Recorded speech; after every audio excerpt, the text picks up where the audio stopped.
Bonjour à toutes et tous. Je suis Fabien Clerc, je dirige la rédaction de Newstank RH et j'ai le plaisir de vous accueillir ce matin nombreux, puisque vous êtes un peu plus de 320 inscrits à ce webinaire. Webinaire que nous organisons ce matin avec nos amis et partenaires de LHH qui ont eu la bonne idée, et je salue Anne-Caroline, de nous soumettre ce sujet sur l'accompagnement individuel des talents et des carrières, et on va le voir ensemble en partageant avec nos autres invités que je vais vous présenter dans quelques secondes. On va partir d'ailleurs et on va ancrer ces échanges et cette réflexion sur des travaux que vous avez menés à travers une enquête, Anne-Caroline, une enquête mondiale dont on parlera dans quelques instants. Juste deux mots pour vous dire que, comme d'habitude pour nos webinaires, vous aurez une version replay qui sera accessible. Vous avez la possibilité en cours de route, bien évidemment, de poser des questions. Questions pour lesquelles on gardera au moins une dizaine de minutes. J'ai un contrat moral envers vous, chers amis qui nous suivez à distance. On intégrera vos questions et on y répondra au plus tard en fin de séquence. Alors, je vous présente juste en 2 minutes nos intervenants. Donc, on va ensemble pouvoir partager avec vous. Fabien Gillen, vous êtes le DRH de l'une des 4 business units du groupe Nexan, qui est Nexan, c'est le numéro 2 mondial de la vente, de la fabrication de câbles et des solutions associées, 28 000 salariés dans le monde, 8 milliards d'euros de chiffre d'affaires, et vous avez, je crois, en charge la zone Europe, Asie, Pacifique, pour les activités de vente de câbles et d'accessoires de moyenne tension, soit à peu près 2 milliards, hein, c'est ça, un quart de chiffre d'affaires du groupe. Si voilà, c'est ça, moyenne et basse tension, et bonjour à tous. Super. Vous avez également une autre casquette, cher Fabien, puisque vous animez le comité d'entreprise européen du groupe. Exactement, j'ai cette chance depuis un petit peu plus de 7 ans maintenant de pouvoir associer nos partenaires sociaux à la vie de l'entreprise, à la stratégie, à sa transformation. Et ça nous permet comme ça régulièrement de pouvoir échanger ensemble sur ces sujets stratégiques. Merci Fabien. Xavier, vous êtes DRH également de la France Mutualiste, une mutuelle créée il y a 130 ans. Alors, une mutuelle un peu particulière puisqu'elle est d'abord spécialisée dans l'épargne et avec une petite particularité puisque vous êtes en charge de produits d'épargne destinés aux anciens combattants. Bonjour à tous, merci beaucoup. Alors effectivement, on a cette dimension affinitaire qui est vraiment forte avec le monde de la défense et les anciens combattants. Et on commercialise, on distribue ce produit, mais ça va au-delà, hein, puisqu'on fait de l'épargne et c'est accessible à tout le monde. Donc n'importe qui est bienvenu pour devenir adhérent chez nous. C'est bien noté. Et chère Anne-Caroline, avec laquelle nous avons conçu cette rencontre, Anne-Caroline Moller, vous du groupe LHH, vous êtes à la fois la directrice de l'accompagnement individuel et la directrice générale de LHH ICO. C'est ça? Bonjour à tous. Bon. Alors, notre sujet, l'accompagnement individuel des talents et des carrières, chère Anne-Caroline, on va l'ancrer sur quelque chose de très tangible, c'est les enseignements d'une étude mondiale que LHH a lancé sur les défis majeurs tels qu'ils sont perçus par plus de 2200 dirigeants dans le monde. Hein. Oui, absolument. Alors, vous nous connaissez, LHH, on intervient dans 66 pays, on accompagne 15 000 organisations, on est au plus près des sujets de transformation, que ce soit l'entreprise, les collaborateurs, les leaders. Et notre propos était de se dire, compte tenu de l'enjeu auquel ont à faire face les entreprises, compte tenu de la dimension extrêmement complexe des multiples transformations, qu'il s'agisse de contexte économique, géopolitique, inflationniste, environnemental. Qu'en pensent les dirigeants? Comment ils sont impactés au quotidien et comment mieux les accompagner? Car accompagner les équipes dirigeantes, ça veut dire aussi mieux accompagner les entreprises et l'ensemble des collaborateurs. Et donc, on a été curieux d'avoir leur retour. Et non seulement on a été curieux, mais on a été aussi surpris. Je vous livre en première les résultats de cette étude pour laquelle on a eu 2282 réponses.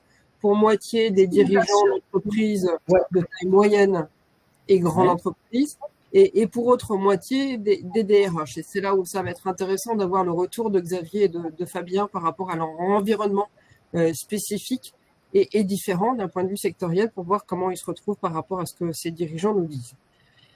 3 points. Le premier touche à la transformation numérique. Le second est relatif à l'exercice de la fonction dirigeante et en particulier de la prise de décision. Et le troisième point, ce sont des demandes extrêmement spécifiques que nous font les dirigeants, aussi bien sur leur carrière, leur mobilité, que l'exercice de leur rôle. Si je zoome un petit peu, si vous me permettez. C'est pas une surprise, le numérique, on le retrouve en numéro 1 dans cette enquête.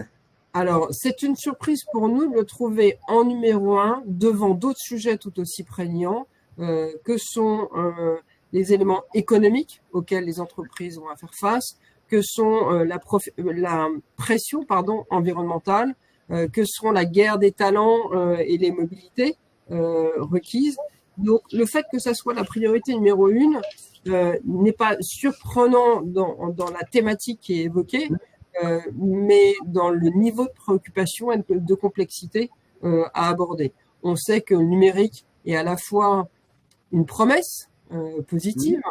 Si on regarde les salariés, dans une autre enquête que Adecco a pu faire, 2/3 des personnes interrogées, 62%, considèrent que l'intelligence artificielle va changer positivement la suite de leur carrière. Pour autant, qu'est-ce que ça signifie en termes d'emploi, en termes de compétences, en termes de transférabilité d'expérience?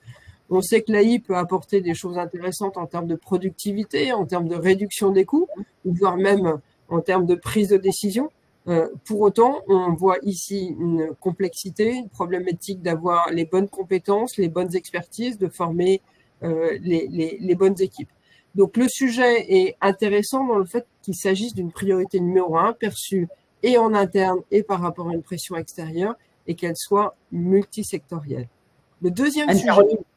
Anne-Caroline, si c'est le numéro 1, vous avez dit le mot magique, l'IA ou l'AI, c'est celle qui bouleverse, et on va le voir avec nos invités, et qui explique peut-être qu'on l'ait remis à ce point en haut de la pile des priorités, non? C'est le sujet d'IA. On est sur un moment de pont. Absolument. On va le voir avec Fabien et Xavier, effectivement. Notre thématique aussi, c'était une autre forme d'AI, accompagnement individuel, si vous me permettez ce pas de côté. Donc, on peut se poser la question aussi de qu'est-ce qu'on fait de l'AI par rapport à l'AI, et on va le développer derrière. L'autre point de surprise, et là, je pense que c'est un fait nouveau, vu pour la première fois par rapport à d'autres études. Les dirigeants nous disent comment ça se passe au quotidien. C'est compliqué. C'est compliqué, pourquoi? Parce qu'on est surchargé de travail. C'est compliqué parce que 52% d'entre nous disent on est pressurisé, on est épuisé. Il y a même le terme de burn-out qui peut être évoqué dans cette étude. Et alors, ça nous paraît particulièrement préoccupant, car si 52% d'entre eux disent cela, qu'en est-il des autres? Tous en ont-ils conscience? Et si les équipes dirigeantes apprécient cela comme étant une difficulté, elles font le lien en plus avec leur capacité à prendre les décisions stratégiques et à mener les transformations numériques dont on vient de parler à l'instant. Donc, on peut se questionner par rapport à ça, et on peut se demander aussi comment rendre cela étanche quand il s'agit d'engager, de mobiliser les équipes et d'avoir des équipes derrière qui peut-être, elles aussi, sont très fatiguées. Donc, ça pose un certain nombre de points qu'on développera, j'espère, ce matin. Et troisième sujet, rapidement, les dirigeants nous disent, et ça pour moi c'est aussi un point de surprise, on a besoin d'être accompagné. On a des dispositifs dans l'entreprise, c'est très riche, on accompagne les hauts potentiels, on a des formations, etc. Maintenant, nous, en tant que dirigeants, on a besoin d'un certain nombre de choses qui n'existent pas, dans deux catégories, pour faire simple. Le sujet de la carrière, comment je suis accompagné dans la suite de ma carrière, dans ma prise de fonction, dans la transmission, dans le plan de succession, dans une quatrième partie de carrière, quand, en tant que senior, j'ai envie de m'engager autrement et ailleurs. Et également, dans l'exercice de mon rôle, j'ai besoin d'un sparring partner, j'ai besoin, au-delà des cabinets de conseil qui m'entourent, qui entourent l'entreprise, d'être accompagné sur ma prise de décision, sur une plus juste conscience de quel est mon leadership, l'évaluation peut-être de mon codir, etc. Donc, il y a une demande d'appui. Alors, est-ce nouveau? Non. Il y a beaucoup de dirigeants aujourd'hui qui sont accompagnés. De là à le dire et d'en faire une demande plus proactive, ça, c'est intéressant. C'est l'ampleur et la largeur de l'attente sur des populations, donc de managers, de top managers et de dirigeants. vous avez raison, Fabien, 60% des dirigeants nous expriment ce souhait. Ouais. Donc là, il y a un vrai sujet. On va regarder, comme vous nous y invitiez, chère Anne-Caroline. Fabien, alors, je propose qu'on explore ces 3 sujets, parce que finalement, on va pouvoir séquencer notre matinée, enfin notre séquence autour de ces 3 sujets. Le premier, sur les transformations numériques, l'IA.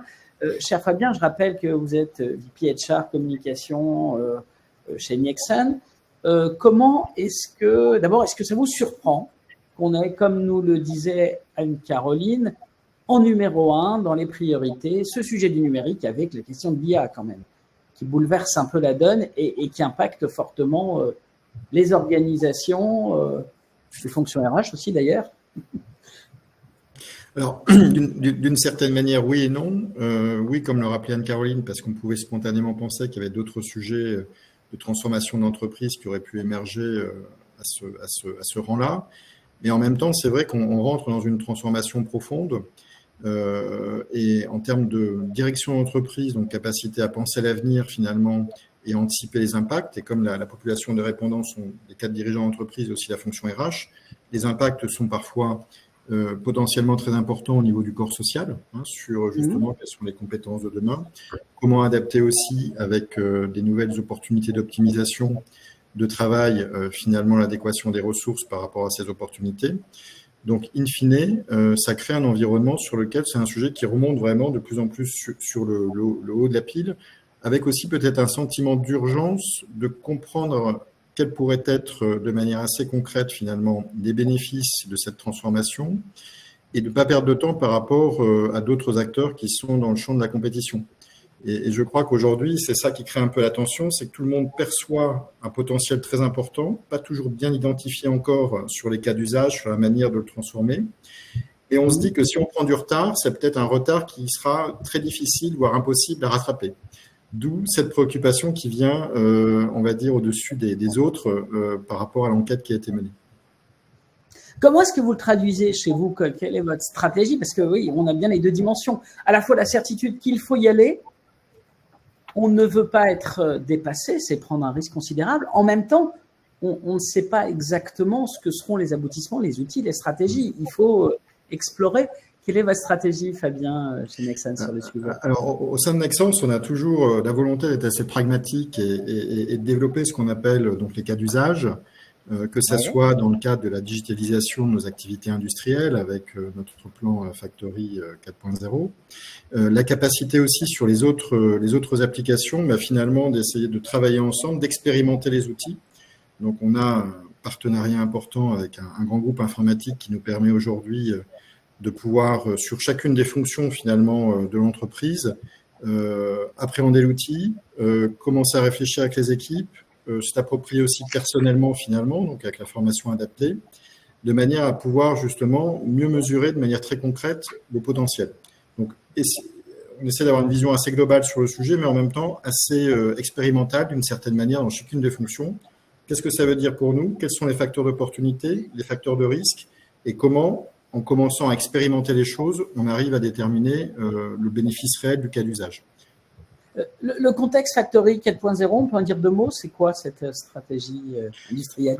Alors, c'est la volonté, comme le font d'ailleurs beaucoup d'autres groupes industriels, de mieux mesurer finalement la performance industrielle à travers la mesure et le captage d'informations qui sont essentielles à la production, de manière à pouvoir ensuite utiliser cette information. Donc, la gestion des data est très, très importante dans ce domaine-là, de manière à optimiser et à anticiper notre capacité à produire, que ce soit sur des éléments de qualité, de performance de la production, de maintenance préventive, par exemple.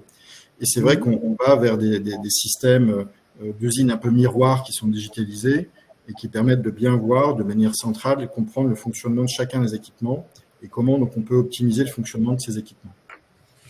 Quand vous parlez d'expérimentation, c'est quoi? C'est tous azimuts, on met à disposition des outils. Est-ce qu'on a des petits labs que vous créez ou des appels à initiative et vous benchmarkez ensuite? Ça fonctionne comment?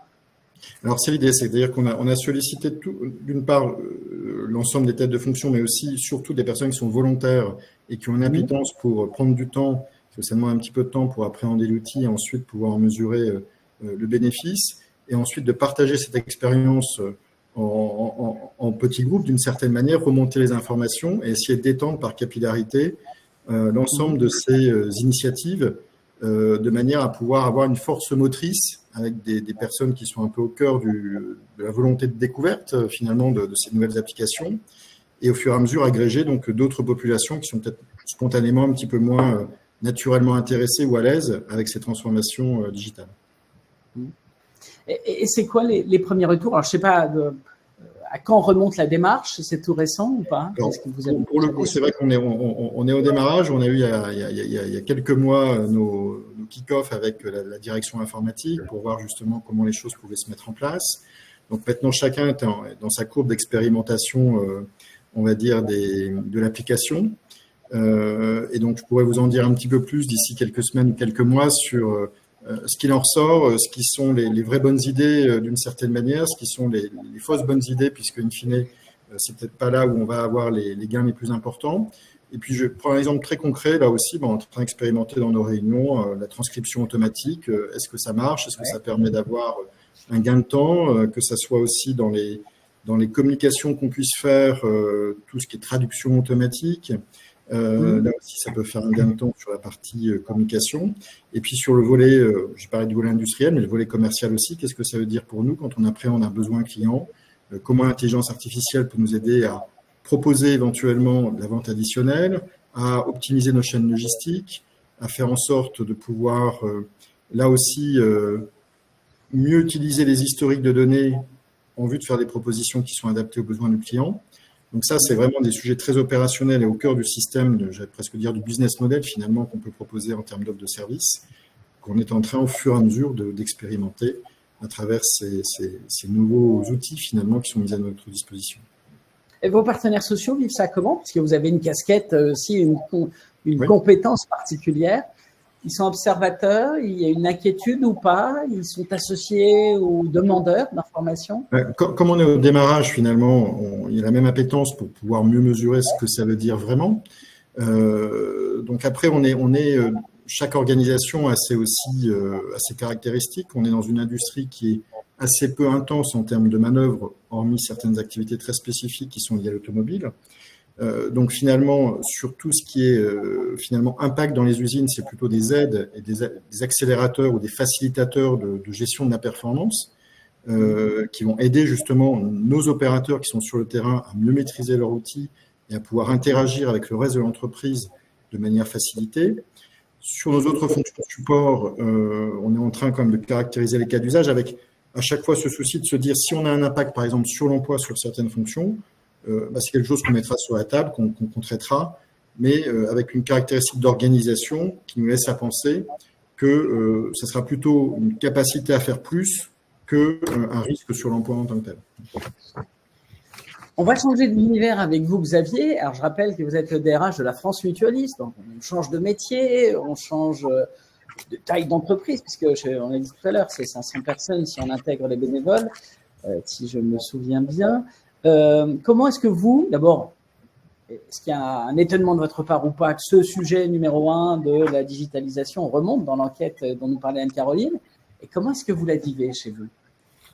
Non, merci d'abord. Non, pas de surprise. Je dirais même que je suis plutôt rassuré. Ça veut dire qu'il y a une bonne compréhension des enjeux et du coup, l'agenda de transformation, il est compris. En tout cas, il est anticipé par les uns et les autres. Je crois que la France Mutualiste, effectivement, c'est une maison qui a 130 ans, qui est fortement liée au monde de la défense. Donc, je dirais, les technologies, ce sont des choses qui sont ancrées dans notre culture. Et par exemple, si je fais une prise de recul sur les 6 derniers mois, pendant les 6 derniers mois, on est d'abord d'une part monté au capital d'une fintech qui s'appelle Mon Petit Placement. Et donc, il a fallu changer les usages, accompagner nos conseillers, que tout le monde comprenne bien le propos de cette montée au capital. Et puis, on a aussi mis en place un bot pour répondre donc au téléphone. Et notre clientèle est vieillissante. Donc, on a une population d'adhérents qui est vieillissante. Et on est une mutuelle, on est quand même, on a une gouvernance de mutuelle et puis on est attaché aux valeurs de la mutualité. Donc, il y a une prise en compte de l'adhérent dans toute sa complexité. Et donc, vieillissant, donc le bot, c'est pas forcément toujours l'outil le plus facile. Donc, on a adapté notre bot de façon à ce que le débit change et que la formulation soit adaptée quand on pouvait reconnaître l'âge de l'adhérent. Donc ça, c'est pour montrer que finalement, il y a une adaptation continue. Ça, c'est déjà en production, c'est opérationnel. C'est opérationnel. Ça a été vécu comment par les équipes crainte d'une concurrence ou à l'inverse, est-ce qu'on a une perception d'amélioration finalement du service à l'adhérent derrière? Je pense qu'il y a surtout une fierté, puisque encore une fois, ça s'inscrit complètement dans les valeurs qui sont les valeurs de la mutualité et de l'accompagnement, du respect de l'adhérent et sur du long terme. Donc il y a une cohérence, il y a une congruité complète entre ce que sont nos valeurs et finalement la fierté de se dire les moyens sont mis en place. Et c'est par ce type d'expérimentation, effectivement, où en banalisant et en présentant la technologie dans le sens large du terme comme une manière d'illustrer la stratégie, que finalement, on banalise, ça devient un nouvel usage, ça devient la nouvelle étiquette et ça rentre complètement dans les mœurs. Donc, c'est en ça que moi, ça me rassure quand on voit que dans l'étude, c'est perçu comme étant l'enjeu majeur. Ouais. Et en interne, les IRP, le corps social interagit comment, accueille comment avec ces précédents, j'oserais dire réussis dans ce que vous décrivez, qui s'inscrivent bien dans la culture de l'entreprise. Non, le corps social l'appréhende bien et on a réussi, et c'est aussi une expérience que j'avais pu vivre chez un précédent employeur où finalement on a réussi à faire comprendre à toutes les parties prenantes que la nouvelle technologie était un facilitateur. C'est-à-dire précédemment dans un réseau bancaire où on met en place des nouveaux outils technologiques, il y a pu avoir une résistance de dire finalement est-ce que demain ça sera que de la banque à distance ou est-ce que quelle est ma place? Et non, justement cet outil cet outil digital va vous permettre d'occuper de nouvelles fonctions tout en restant localisé là où vous êtes. Donc ce qui était perçu a priori comme peut-être une menace a été perçu comme un accélérateur de carrière et une possibilité de se renouveler. Donc vraiment dans cette logique de dire finalement on a cette grande histoire qui est l'histoire de l'avancée technologique. On a cette grande histoire d'un parcours collectif au sein de l'entreprise. Et après, comment ça fait sens? Quel est l'impact directement pour chacun d'entre nous? Donc, cette narration finalement qui devient individuelle et donc qui permet de rentrer complètement dans le mouvement. Donc, voilà. Donc, pour moi, c'est très rassurant, en fait, le compte-rendu de cette enquête. Merci Xavier. Alors, chère Anne-Caroline, c'est intéressant parce qu'on a à la fois de l'industrie, on a des métiers de service, les deux avec un impact, mais de nature très différente, de cette digitalisation, des nouveaux outils, de la montée en puissance de l'IA, du bot. Comment est-ce que vous réagissez? Alors, nos deux DRH comprennent, hein, c'est normal que ce soit en numéro 1, mais est-ce qu'on n'a pas là une source de rassurance? Alors, tout n'est pas écrit, hein, ce que disait bien tout à l'heure Fabien. Hein, on est encore dans une phase... on apprend en marchant. Et ce qui est intéressant, c'est que ça touche tous les secteurs. On a une vision RH qui ne parle pas trop encore des talents et de ce que ça signifie en termes d'apport de nouvelles expertises, de développement, de formation, etc. Ce qu'on peut nous percevoir par ailleurs, LHH, quand on rencontre les grands groupes et cette problématique qu'ils ont à transférer, développer de nouvelles expertises ou nouvelles expériences. Et Xavier a dit quelque chose sur lequel j'aimerais rebondir. Il y a une question de sens. Fabien l'a également indiqué, c'est-à-dire comment on traduit quelque chose qui est une promesse en bénéfice à la fois pour le marché, donc ça c'est pour les clients, les entreprises, les nouveaux développements, mais également pour les collaborateurs qui s'y retrouvent et faire place à finalement des perspectives positives et contrer éventuellement quelques résistances qui sont inhérentes quand il y a des grands sujets de changement. Et donc, comment on met aussi à côté de l'intelligence artificielle qui pourrait faire peur, de l'intelligence humaine, comment la valeur ajoutée de l'humain dans la chaîne trouve pleinement sa place. J'aimerais juste vous donner une illustration. Nous-mêmes, en tant qu'acteurs du conseil, avec des consultants qui sont passionnés par ce qu'ils font, la digitalisation nous touche également, parce qu'il y a un certain nombre de choses qui peuvent être opérées, qui peuvent être industrialisées, qui peuvent être numérisées. Et donc, aujourd'hui, il y a des travaux. Donc, en avant-première, je partage avec vous pour mettre à la disposition de nos clients, de collaborateurs qui sont en transition professionnelle, une plateforme digitale qui va faciliter un certain nombre de choses tout en ayant l'apport de la dimension humaine, psychologique, émotionnelle d'un consultant. Ce qui est compliqué dans une transition de carrière, juste en 2 mots, c'est de savoir, c'est de ne pas savoir ce qu'on va faire après, c'est de savoir des choses avec les biais que ça engendre et d'avoir une multitude en fait de possibles, d'options, de data, etc. qui nous échappent. Enfin, le propos de finalement de cette plateforme digitale, ça va être de relier tout cela et donc d'accélérer, de faciliter dans une période qui est compliquée. Donc on voit comment le digital rentre également dans les métiers du conseil. Et c'est intéressant dans ce que vous décrivez, Anne-Caroline, c'est que ça les projette exactement dans ce que sont les enjeux opérationnels des dirigeants dans l'instant. C'est-à-dire qu'eux-mêmes vont s'approprier, vont vivre les mêmes sur la question de leur parcours et pas les questions du métier. Mais finalement, ça fait de cette période qui peut être une période compliquée, comme vous l'avez dit, une période de vie et de construction professionnelle qui est aussi intense que celle que l'on vit aux manettes dans l'organisation, dans l'appropriation de ces outils. Il y a l'interaction et... Vous avez raison, très bien. Oui. Alors, tout ça engendre aussi, et c'était le deuxième aspect de l'enquête, la question de la complexité dans la prise de décision. Et le digital participe de cette complexité. On va continuer notre exploration. Je ne sais pas si on commence avec Fabien ou Xavier. Je peux me tourner vers Fabien et puis on enchaînera avec Xavier. Ça va être intéressant de voir avec eux comment, dans l'organisation, cette complexité est vécue, ressentie, visible aussi, parce qu'il y a un vrai sujet, qu'elle soit formulée. On a vu dans l'enquête, c'était intéressant, c'est qu'il y avait de moins en moins d'inhibition et des dirigeants assument qu'ils saturent, que la complexité, l'incertitude, avec des éléments positifs, vous en avez témoigné tout à l'heure. Le digital est quand même un élément important de cette complexité. Qu'est-ce que vous ressentez, percevez, parce que la fonction RH, c'est vous qui êtes le plus en phase. Alors, effectivement, on s'est aperçu ces dernières années, et on a été tous marqués par les événements récents, dont notamment le Covid, qui a quand même changé nos habitudes pendant quelques mois, voire pendant 2 grosses années sur notre mode de fonctionnement, qu'on était rentré dans une période d'accélération de l'incertitude finalement. Donc, on parle parfois de permacrise, on peut parler de polycrise en fonction de la manière dont on conceptualise les choses. Mais ce qui est sûr, c'est qu'aujourd'hui, tout va plus vite, tout est beaucoup plus connecté.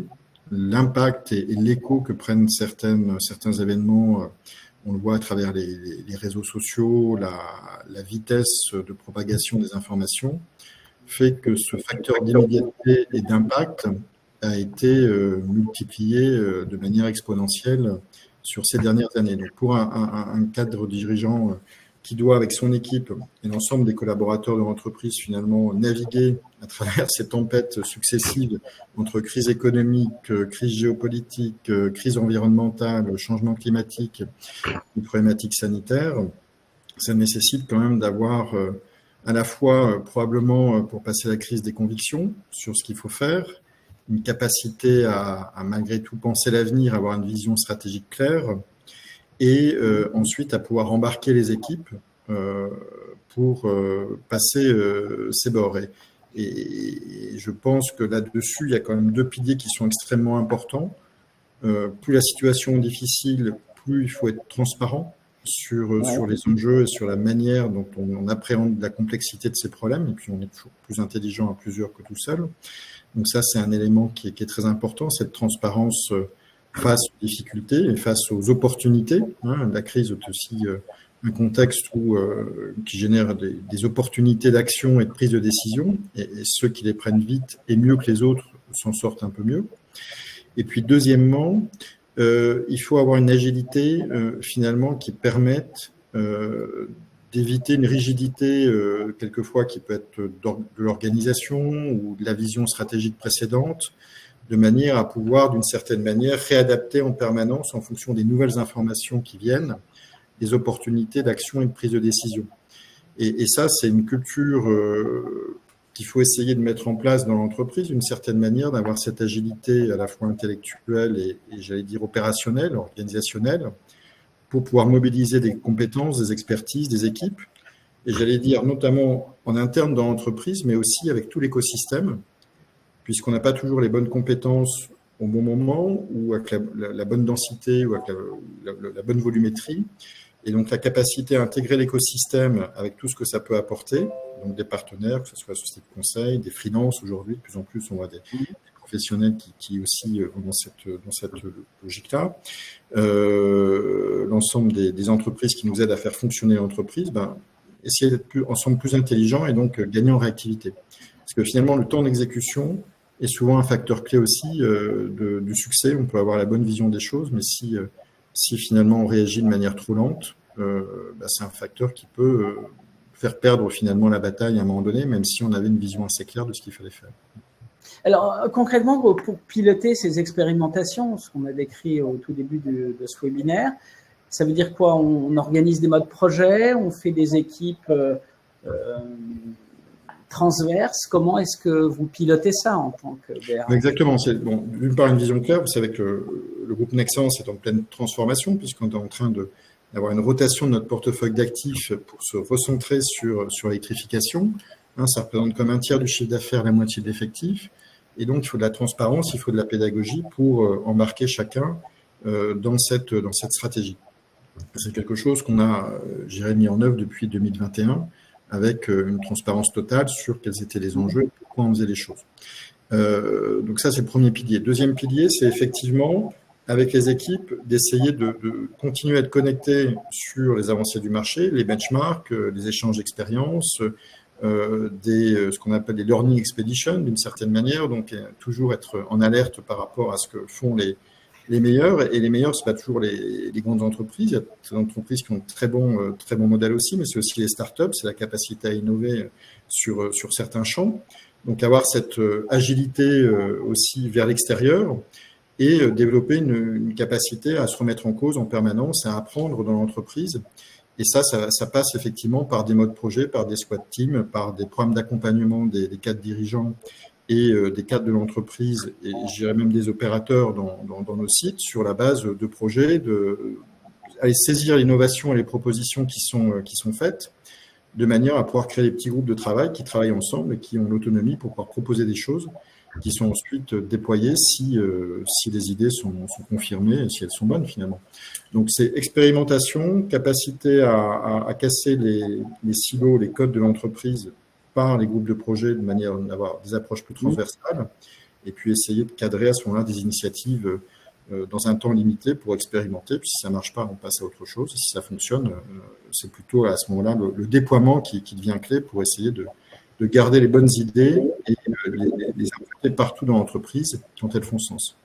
Avez-vous des capteurs, Fabien, pour identifier les difficultés liées à cette complexité que vivent vos managers? Est-ce que alors c'est de l'enquête de climat social, ça peut être? Est-ce que vous avez des éléments pour Alors surveiller? Oui, on a comme beaucoup d'entreprises une enquête annuelle qui nous permet de prendre le pouls de l'entreprise sur l'ensemble des critères clés, on va dire, de vie dans l'entreprise et de sentiment d'appartenance dans l'entreprise.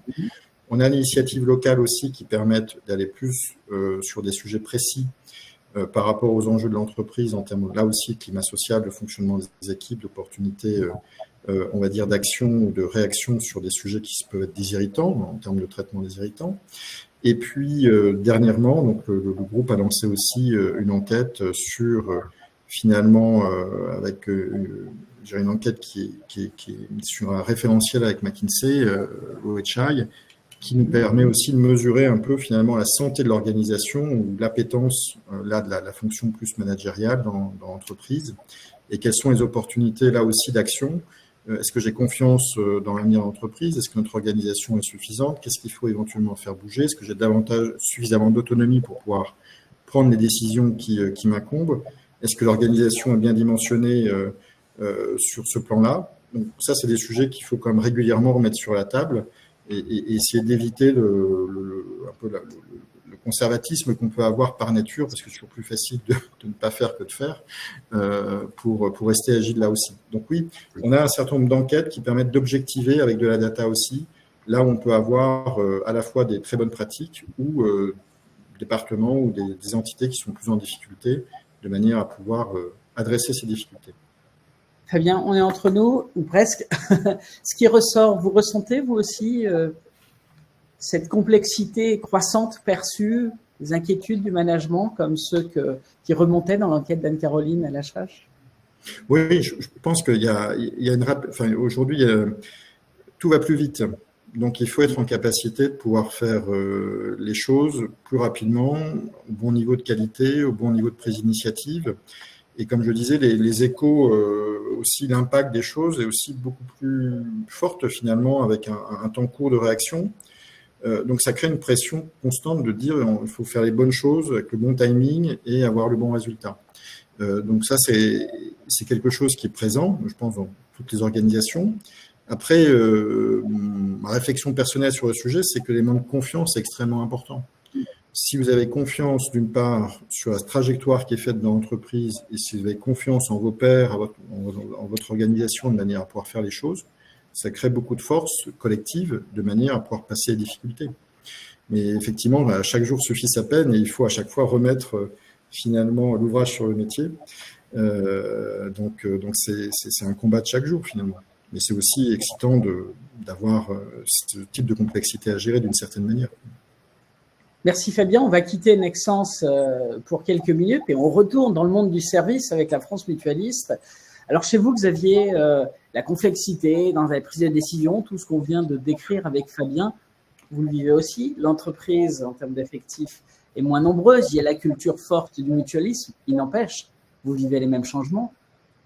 Oui, et autant j'étais rassuré par la priorisation tout à l'heure, là je suis un peu plus préoccupé en fait que ça demeure, Ouais. en fait, cette notion de complexité de prise de décision. En termes de contexte, la France Mutualiste est en train aujourd'hui de travailler à un rapprochement avec un grand groupe de protection de santé qui s'appelle Malakoff Humanis. Donc on est vraiment au cœur de cette transformation qui nécessite des décisions, qui nécessite de clarifier beaucoup de choses. Et on parle beaucoup je trouve, et ça fait beaucoup de sens, d'un monde hybride où finalement il faut concilier des choses qui sont très différentes les unes avec les autres. Et la société, l'entreprise par nature est hybride. On a des temps qui sont très différents. On parle souvent de temps long, de temps court, et il faut tous les concilier. Et je crois que la vraie responsabilité de la fonction RH, c'est de donner le temps réel, c'est-à-dire de donner le temps réel pour ce qui fait du sens, pour ce qui n'est pas simplement s'adresse à une partie de la population, mais à l'ensemble. Et c'est vrai que mais comme toutes les entreprises, on a ces enquêtes d'engagement et on vient d'avoir le résultat. Et sur tous ces items qui sont compréhension des enjeux, compréhension du projet de rapprochement, on a obtenu des résultats qui sont entre 85 et 95% d'approbation. Donc et là, puisque vous disiez, on est entre nous en RH, moi ça me semble trop élevé. C'est-à-dire que finalement, on voit que très vite ça a de l'impact. C'est-à-dire que quand on prend la peine d'être au pouls du corps social et de donner le tempo du temps réel et non pas celui d'une partie de la population, ça a très très vite de l'impact. Et cet impact-là, finalement, aujourd'hui, il oblige vraiment la direction à se dire bon, il y a une confiance qui a été construite, il y a une confiance qui est bâtie, et donc il faut en aucun cas décevoir. Ouais. Anne-Caroline, je vous fais réagir. Oui, je ne peux qu'aller dans le sens de ce qui a été dit. Agilité des organisations, agilité des acteurs, c'est absolument fondamental. Ça nous a d'ailleurs motivé à faire une executive conversation dans 2 semaines, le 28 mars, sur le sujet. La notion de temps est évidemment un sujet large, complexe. Il y a le temps qu'on donne aux organisations, à l'exécution, le temps de la transformation et le temps que se donne aussi le dirigeant en regard des parties prenantes avec lesquelles il discute. Je pense aux investisseurs, je pense au board. Ce qu'on peut observer, c'est le syndrome, alors c'est moins vrai chez vous, Fabien, chez Nexence, mais le syndrome des organisations qui changent beaucoup parce que leurs équipes dirigeantes changent beaucoup. Je suis un nouveau dirigeant, je change mon équipe et au passage, je veux tout de suite avoir de l'impact et donc du coup, je lance de nouveaux projets de transformation, ce qui est compliqué pour les équipes qui, elles, étaient déjà là auparavant, et on observe une accélération du turnover des dirigeants. Donc, il y a un point de vigilance par rapport à ça, laisser, comme Xavier l'indique, réussir à conjuguer temps court et temps long, c'est pas évident. Ça veut dire choisir ses croisades, choisir ses priorités, et ça appelle à la responsabilité du leader, du dirigeant et de son rôle, et de la juste conscience de là où il peut avoir le plus d'impact, peut-être le plus rapidement possible, en laissant de côté un certain nombre de choses qu'on traitera dans un deuxième temps, avoir cette conscience et cette patience de ne pas tout aborder en même temps. Et ça signifie aussi, ce sera peut-être notre troisième sujet, c'est comment les leaders peuvent avoir une juste conscience de où ils en sont, qu'est-ce qui leur est demandé, et avoir aussi le courage de poser les choses et de dire mes priorités sont celles-ci, et on adressera, faites-moi confiance, on adressera également cela dans un deuxième temps. Et Fabien, ça rejoint le sujet de la confiance qui a instauré, qui est absolument fondamental. Parce que ce qui est étonnant, et dans nos deux cas d'entreprise avec nos deux amis DRH, c'est intéressant, on est dans la vie normale des organisations et des affaires. Une mutuelle, la France Mutualiste, qui va se rapprocher d'une autre organisation, certes un peu plus grande, on en a vécu beaucoup dans cet univers. La revue des activités, des sessions et un recentrage sur un autre champ d'activité que Vinexence aujourd'hui, c'est la vie normale des affaires. C'est quoi ce qui explique, selon vous, cette complexité plus grande? Alors, on parle depuis le début de l'accélération, on parle de la percussion de l'IA et des incertitudes qu'elle fait naître. Vous venez de le dire, on a une accélération parce qu'on a une multiplicité de sujets à embrasser en même temps. On n'a pas parlé de la mondialisation, de la globalisation, mais c'est ça qui touche aussi l'entreprise. C'est-à-dire qu'on a à la fois la dimension sociale, numérique et économique, environnementale, avec une concurrence qui n'attend pas pendant ce temps-là. En tout cas, Fabien l'a également indiqué, il y a aussi un enjeu par rapport à ça, de ne pas être en retard. Et puis, si on pense au monde de conseil, vous posiez la question pour vous, on se dit que tous vos confrères et consoeurs sont dans la même stratégie, avec tout le paradoxe qui est d'utiliser des outils proches tout en ayant peut-être des gains de productivité, mais en gardant sa marque qui fait on se distinguera d'eux. Et donc, l'adaptation, l'expérimentation, et puis rester, et c'est là que c'est intéressant d'arriver peut-être sur notre troisième sujet, rester ce que l'on est, les individus qui portent l'organisation, ses spécificités, une approche des sujets, une créativité. Oui, que ce soit pour je ne repasse la parole tout de suite, mais que ce soit pour les entreprises, pour les salariés, pour leurs équipes dirigeantes, avoir une juste conscience et savoir aussi communiquer dans quelle direction on veut aller, quelle est notre ambition, quels sont nos atouts concurrentiels. Déjà, si on faisait ça très bien et si on en avait pleinement conscience, ça permettrait d'une part d'écarter un certain nombre de choses qui viennent cannibaliser le reste, et d'être aussi sans doute plus performant. Mais je laisse Xavier et Fabien réagir. Bon, je vais commencer avec Xavier. Comment, dans ce contexte, vous les accompagnez, vous, vos dirigeants, managers? On a bien compris et on est convaincu que c'est des gens de talent. S'ils ont des années de parcours professionnel, ils ont acquis une résistance, capacité à gérer les tempêtes. Il n'empêche, ça s'accélère, il y a de nouveaux paradigmes, il y a des facteurs d'incertitude. Comment est-ce que vous les accompagnez? Vous êtes une taille de TI. Oui, effectivement, il faut hiérarchiser, on l'a dit, il faut construire la confiance, on l'a dit, mais il faut rester authentique. Et je pense que c'est le fondement même de tout ce qu'on vient de dire, c'est-à-dire que rester clair sur ce que l'on veut et ce que l'on veut pas. On parlait tout à l'heure des projets de transformation. Rejoindre une mutuelle aujourd'hui, c'est pas le même choix que de rejoindre un autre type d'entreprise. Donc, il faut être très au clair et très authentique et très aligné. Et moi, en tant que DRH, c'est vraiment l'accompagnement que je porte aux dirigeants et à tous les collaborateurs. Assumer les choix et savoir les expliquer. Savoir les expliquer, c'est aussi beaucoup faire confiance à l'intelligence collective et individuelle. Ça reboucle un peu ce qu'on a pu dire précédemment, c'est que dès lors qu'on prend le temps de clarifier les choses, d'abord, ça les clarifie pour soi-même, mais ça aussi, ça a beaucoup d'impact. Et donc, on construit cette notion d'authenticité. Et de la même façon qu'on a toujours une approche bien comprise de dire qu'il faut savoir segmenter ce qu'on propose à nos clients ou à nos adhérents, il faut aussi savoir segmenter pour nos propres collaborateurs. il y a un aspect d'une transformation qui va faire plus de sens sur telle population, un autre aspect qui fera plus de sens sur telle autre population. Authentique, c'est toujours le même projet, mais on fait des focus qui permettent, encore une fois, de s'inscrire dans une trajectoire beaucoup plus individuelle. Et puis le dernier point, qui pour moi est vraiment important, pour les leaders, c'est de jamais oublier que les leaders, les dirigeants, c'est des salariés aussi.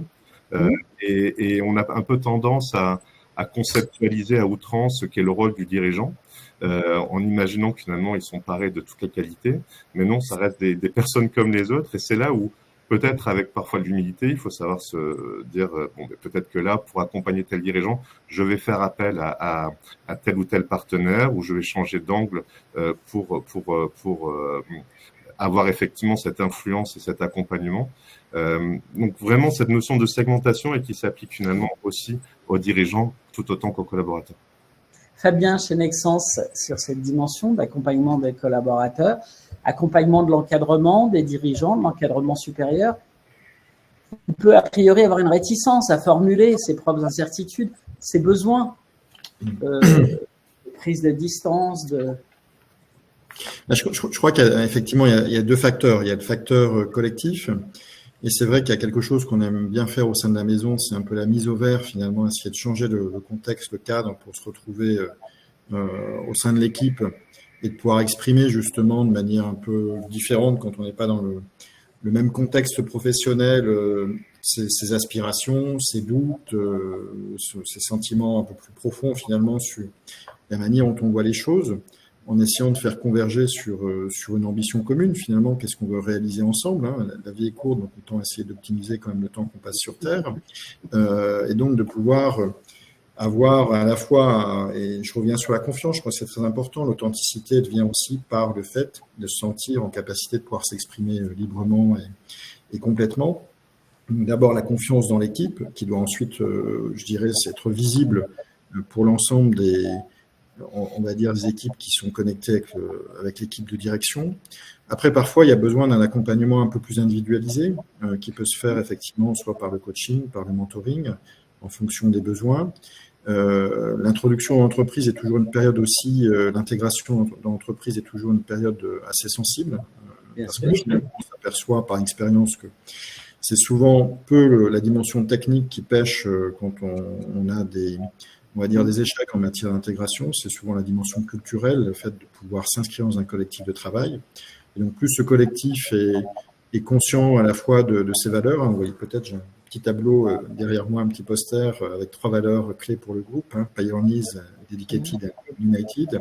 Qui illustre bien, et ça a été le fruit d'une enquête aussi qui a été faite avec l'ensemble des collaborateurs qui ont pu s'exprimer sur ce sujet, faire valoir comment ils voyaient l'entreprise, comment ils voulaient que l'entreprise soit, avec cet esprit d'innovation, cette capacité de mobilisation. Hein. L'entreprise Nexence, c'est un groupe international, très international, j'allais dire, puisqu'on a 2600 collaborateurs sur les 28 000 en France, mais aussi avec finalement une organisation managériale qui est assez resserrée, assez lean.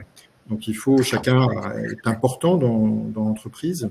Et United, parce qu'effectivement, tout le monde a à peu près les mêmes équipements, a les mêmes capacités techniques à faire. Donc, en général, c'est plutôt le facteur humain, finalement, qui fait la différence à travers l'ensemble de ces composantes.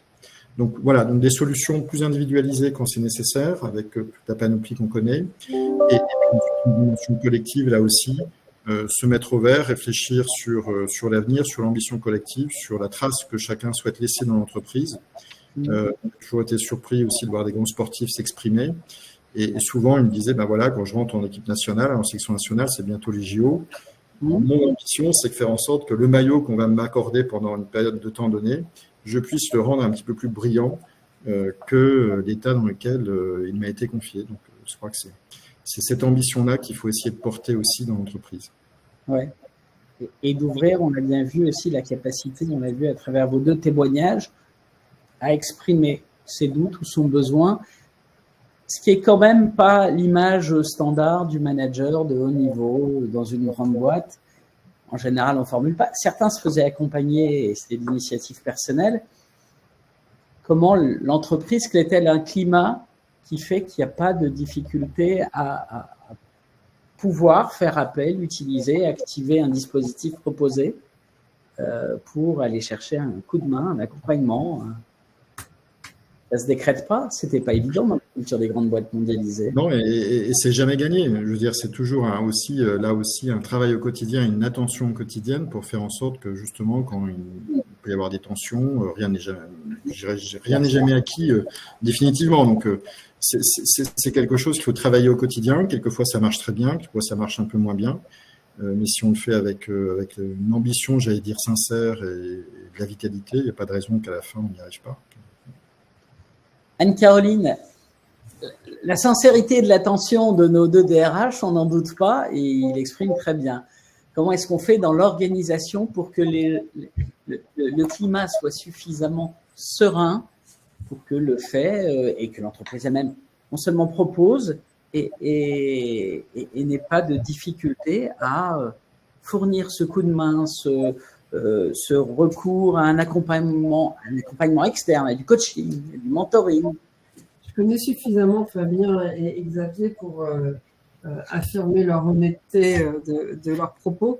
Et je pense aussi que c'est fondamentalement complexe de poser cela comme une réalité dans l'entreprise, ne serait-ce que par la nature des sujets auxquels les entreprises et le corps social est confronté. On peut avoir l'ambition, on peut avoir l'objectif, et c'est vertueux d'avoir un climat plus serein, de s'assurer du bien-être, de surveiller l'état de bonne santé des organisations et des collaborateurs, faire des diagnostics réguliers de l'état des leaders, on l'a vu, d'épuisement des leaders et des autres équipes.